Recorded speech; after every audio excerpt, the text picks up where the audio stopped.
So my name is David Bell, and I'm an advertising junkie, and I'm a director of Dstillery. And I'm here to interview Philippe Inghelbrecht. And I'm here to interview him for lots of reasons. The first reason is he is an entrepreneur's entrepreneur, and over the years, including now, has contributed so much to making our industry better. And second, because he is a great partner to Dstillery and has partnered with them in ways that other companies don't yet understand. So, Philippe, tell me about your journey. Tell me about how you got here.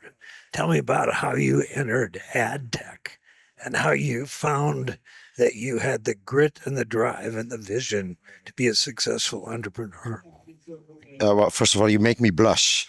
That's a lot of kind words in 1 minute. So thank you. So don't believe everything you hear. But look, to answer your question directly, most of the things I do come about from personal experiences, right? Especially if I look at my startups. I started Shazam because I heard music and I don't know anything about music. I still don't today, or I don't know what playlist to build.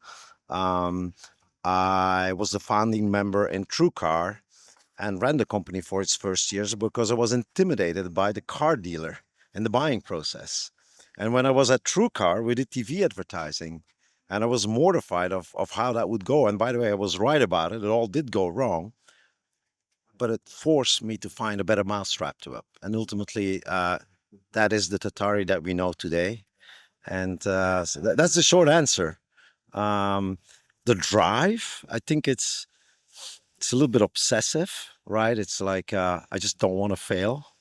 But I think there's also a little dose of naivety to it. If you pay attention to all the industries that I've operated in, I always came to them with zero experience or zero background. And being just a little naive and unknowing is healthy because you're not limited by certain industry limitations. So tell us about Tatari and why it is such a differentiated company. Yeah, the premise of Tatari is incredibly simple, by the way, right? Simple solutions to kind of like bigger problems. And it is, look, we want to help brands and increasingly agencies to buy and measure their TV campaigns. And the measurement allows us to do these optimizations.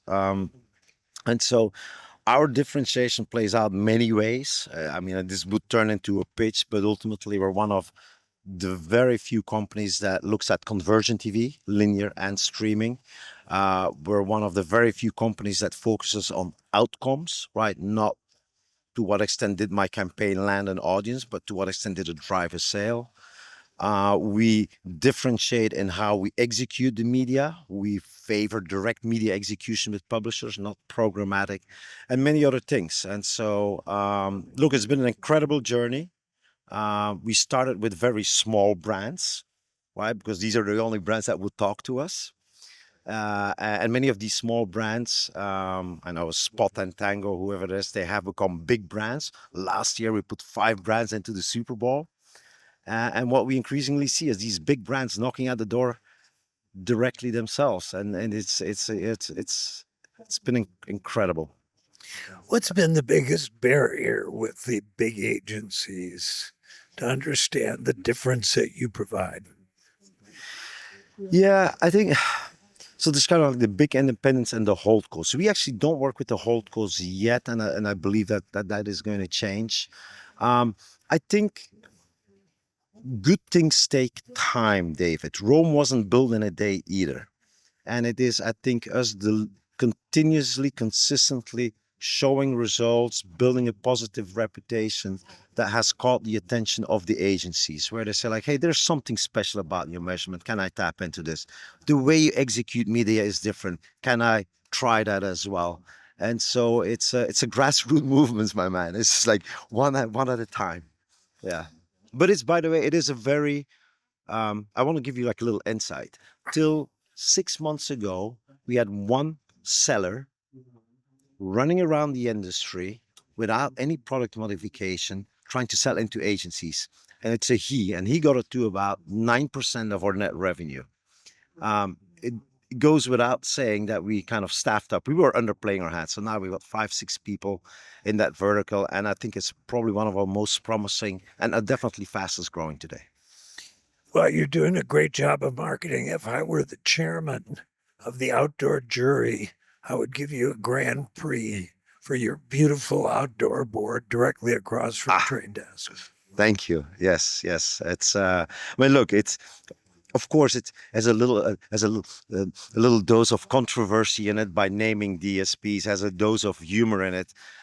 Our message is really kind of a philosophic principles message to the industry, and not so much kind of taking a stab at DSPs. For what it's worth, we use DSP technology as well, just in a small dose.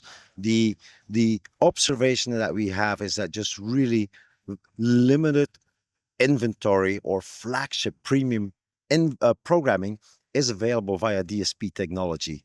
And I feel like not everybody is aware of that. And think of it more of a kind of like an evangelism that we're trying to accomplish with the ads. What's interesting to me about that is that marketers have moved to such focus on the bottom of the funnel Yes. that they frequently forget the top of the funnel. Thank you. Tatari totally gets that. Otherwise, you wouldn't have that many people in the Super Bowl, and you wouldn't be buying premium inventory. True that. Yeah. Yeah. I mean, look, I find like this is not just ad tech or advertising industry. Like, even when industries or things in general swing from the left to the right. If you accidentally oversteer a little bit to the left, you're going to turn hard on the wheel to the right, and then you oversteer to the right. And I think we just see that here as well. All of a sudden, in the last 2 years, people have woken up. They smell the performance coffee. They all want to go there. They're right, but then of course they're going a little too far. The ultimate beauty of TV, and I feel like I'm preaching to the choir here, is awareness, reach, finding new people who have never heard about your product and tapping into them. So it is unfortunately the opposite, a little bit the opposite of performance or targeting, right? Because the more you target, the less you reach. And so we actually spend a lot of time on that, David, is once brands have reached a certain maturities, let's say in spend, we have to bring them back. We have to bring them back to what TV really stands for, not necessarily your ROAS. But you do performance at top of the funnel. Yes. That's a good way of putting it. That's beautiful English. Thank you.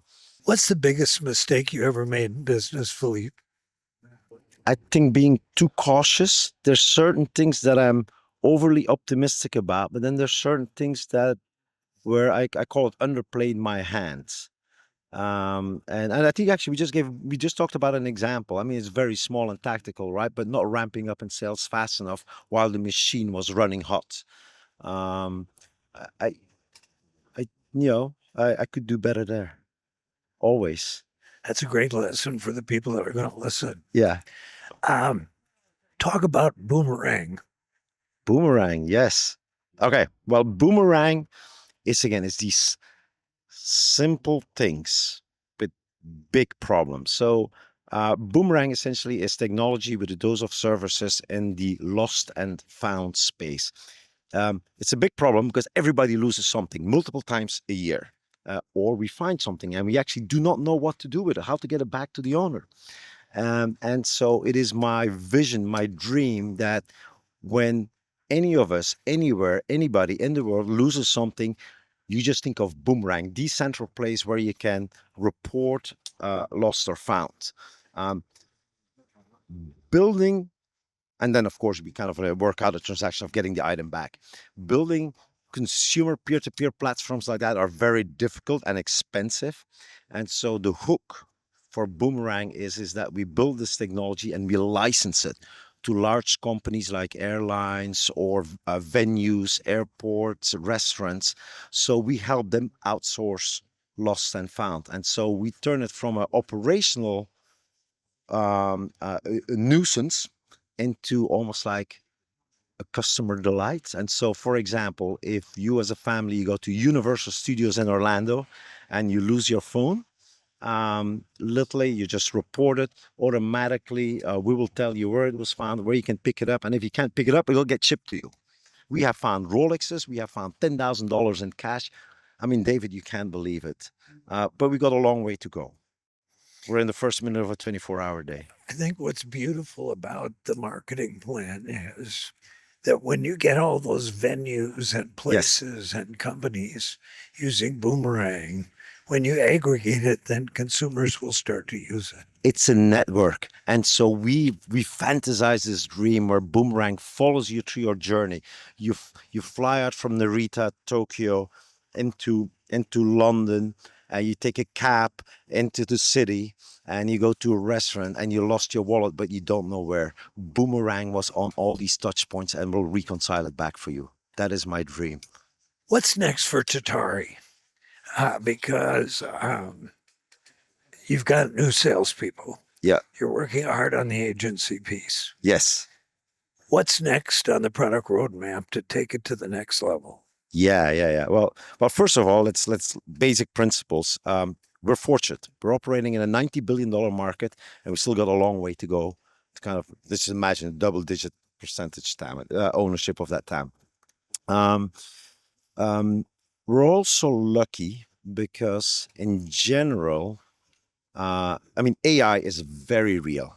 And AI is ever so real to the extent that there's data flowing through that industry. And I think AdTech was primed for AI from day one because it's all data. And I often say we are a data science company and we have an insatiable appetite for data. So for us, the most exciting and kind of the near-term roadmap, I think 2027, it's how do we truly flex AI for campaign planning, right? Rather than somebody clicking pieces of inventory, it's done by a computer in a faster, better way. And then, and this is a little harder to explain, how do we use also AI planning in media execution? Rather than, say, running auctions or impressions, we do a smarter allocation based on data and large language models to the best brands, but not running concurrent auctions. I know it's a little abstract. That in its own, David, I think we've got to work it out. So over time, as you scale even further, the data that you're going to have are going to be unbelievable. Yeah. You're going to have a graph that is going to be predictive beyond anybody else's. Yeah, it's already there. We call it, I'm actually still looking for a good name, so maybe afterwards I'll ask you for a good name. I baptize it performance TV data set. We need something better, but ultimately it's a data set that tells us what the relationship is between an impression and a conversion, and we've done so for 9 years, billions of TV dollars across any type of brand, small and large, all types of industries. It's very unique and it works like a charm. That is the most important. I will help you name it, Philippe. Okay. I'll hold you to it. Because naming of technology is a lost art. It's if you get it right, it could make a big difference. If you get it right, it's perfect. Especially if the name is a benefit. Is what? A benefit. Yes. Actually, I'll share a story with you. The name Shazam was actually coincidental.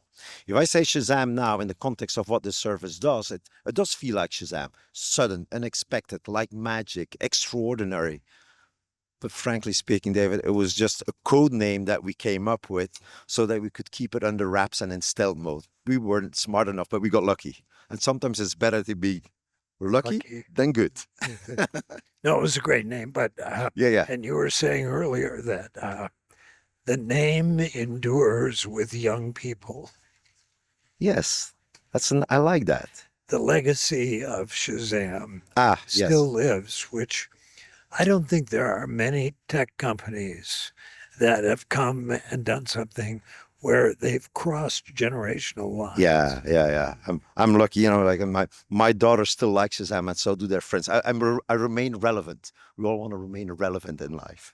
That's it. Relevance is a gift. Yes. So, who's the best mentor you had in your career? The one who really downloaded wisdom to you in a way that you put to work. I can't refer to one specific person, although I will come back to that in a little bit. I feel like depending on where I'm at, what problem I'm trying to solve, the industry that I'm in, invariably I do come across somebody who kind of opens my eyes, right? And it could be when I was at Google, some of the best managers I've ever worked with were at Google, right? Refer to some people there, like Alex Allers and Jennifer Fike, and they come up. When I'm in TV advertising, I once, years ago, I took Tatari, uh, took Adam Ferogi from Aploven through Tatari, and he looked at me and he's like, well, that feels like the dumbest thing ever. And he was right about it. So I really kind of, it helped me architect and blueprint the company for what was the better way. And so like you come across people like this. Coming back though, I think my parents combined are maybe the most consistent. They were the ones who always encouraged me to become my own owner, right? Or to be a founder. They have taught me what hard work is. They have taught me the relationship between hard work and freedom. And freedom could be money, but it could also be time. And that has never gone away. If you were going to advise a young person coming into ad technology, what would you tell them? Yeah, it's a general message I would have is kind of be a little wild, take risks, do something what others aren't doing.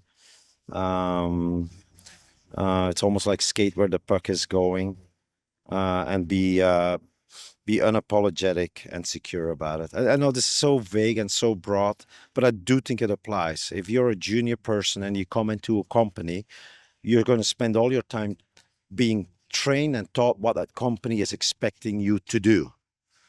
That's fine. I get it. Do that. But the moment the opportunity arises 3 or 6 months in, what would you do differently? And by the way, AI is again that gift from God, because now I see these young kids coming up with things. I'm like, oh my God, we didn't teach you this, we didn't think of it, but you did it. That is what I would be looking for. I call it fall in love with the never before. Yeah, there. Thank you. I'm going to copy you. I'm going to take it from you. And that's what you've done your whole career. Yeah. Philippe, what a pleasure to meet you and spend time together. I enjoy this. Thank Thank you. you. Much appreciated.